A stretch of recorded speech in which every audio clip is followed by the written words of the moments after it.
Hey, this is Perry L. Duff coming to you live from the Hustle's Corner, New York City, saying thank you for taking your time out of your day to come and join us in this fourth and final session of 2020 with Leslie Vass. We talk about the industrial prison system of which he was actually a part of. We talk about the public officials that he's dealt with that have their own nefarious past. We talk about the extent of corruption in the public sector.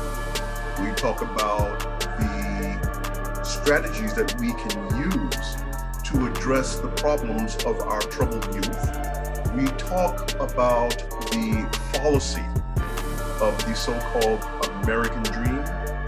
And we talk about the brainwashing of national media in America versus the reality of the truth behind the professions that they exhibit on these television programs. So once again, I just want to say thank you for joining us. If you like the show, as always, please help us grow. Give us a thumbs up by liking. Don't forget to leave a comment, share, and most of all, subscribe. Thank you and enjoy the show. A situation like that, I believe the reason why they hold these guys is they want to prove something to the state and find the person they could find in the guilty of the defendant. Cover their butts. You know what I'm saying? Like the justice scheme. I call it like that. Right. I think it's also because of this, and I want to ask you about this, Leslie. Have you had any experience during your incarceration with the industrial prison system? Oh yeah, most definitely. I worked for, that's where I got my training from. They had me working for what they call state use industry. I did metalworking. I used to be the clerk of the metalworking 1 and 2 shop after I got my apprenticeship program for it. We used to order Pittsburgh steel in the sheets that used to be delivered so that we could make underbed units for the other institutions and stuff. They had a contract with us where we was doing the beds, the lockers, and all that stuff. We making all this stuff for other individuals to be locked up and utilize them. Wow. Yeah, they don't talk about in the meat cutting program that the man that ran the meat cutting program had his own outside store, and a lot of the meats was coming up missing. They don't talk about those kind of things, right? But they can always point out the flaws when it concerns somebody else's injustice, because of the applications of the law not being applied like it's supposed to be, and the fact that of the reality that people don't want certain information known about certain individuals because of political positions and stuff, right? How they did things in the past that wasn't positive or fruitful for people and caused people to be wrongfully convicted. They don't want that history to come out, but it is. See, the reason why the past matters so much is because it's directly tied to the activities of today. If the past didn't matter, then we wouldn't need to expose all of these corrupt politicians, corrupt judges, corrupt police. We wouldn't need to do it, but they're still doing it. That's the thing. So, the thing is that that's what I want the Hustler's Corner to be about. I want it to be about exposing these people and exposing the organizations and finding the cracks and the weaknesses and exploiting them and somehow turning them against them. We look to find countermeasures. And your story is a perfect example of that.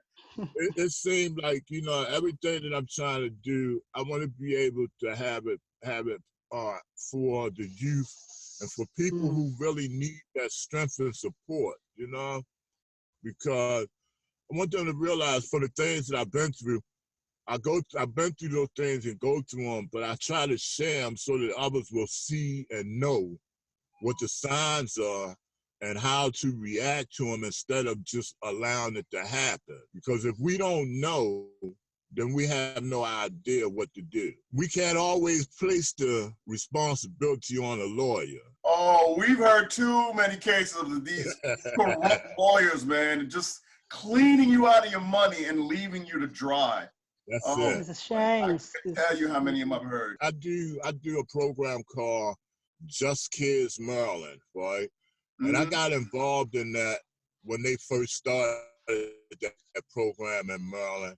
Even though I didn't have a lot of faith or trust in the legal judicial system in Maryland, I still felt as though it was my position as a person who had been wrongfully convicted at the age of 17 to network with other organizations that's dealing with kids that's having issues. You know, I have children of my own. You know, to actually be invited to go to a school and talk and share what I went through as a means of showing them how to address certain issues and how to react in certain things, you know, because sometimes you don't have someone there to guide you and give you the encouragement or the understanding that they have in certain circumstances. Like if we're the government and police stop us, just certain things you can do to alleviate having them try to process you or carry you or violate your rights because of you being who you are or being where you are. So it's good to actually be able to make that information aware to these kids. The thing that gets me about this most of all is that this is just another nail in the coffin of the fallacy of this so-called American dream. Right, yeah, really. You know, because like you said, I'm at your age, we see it for what it really is. Yeah, it's a big fat farce. And, you know, but yet you'll see shows like NCIS and The Practice. And, you know, we're supposed to have, you see people on TV with these honorable, noble lawyers and attorneys fighting for the rights and the good fight and on the cause of justice.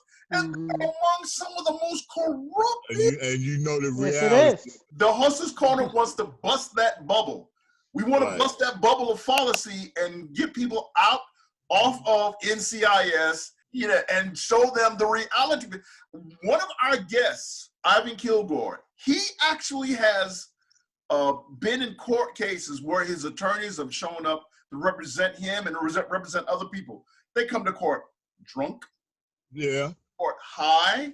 Yeah. Come to court strung out, drunk. I'm like, are you judges are like strung out? I was surprised when he was saying all of that. I couldn't believe that. I couldn't believe it either. I was like, you gotta be kidding. The family of the inmates, they are paying thousands of dollars to these lawyers.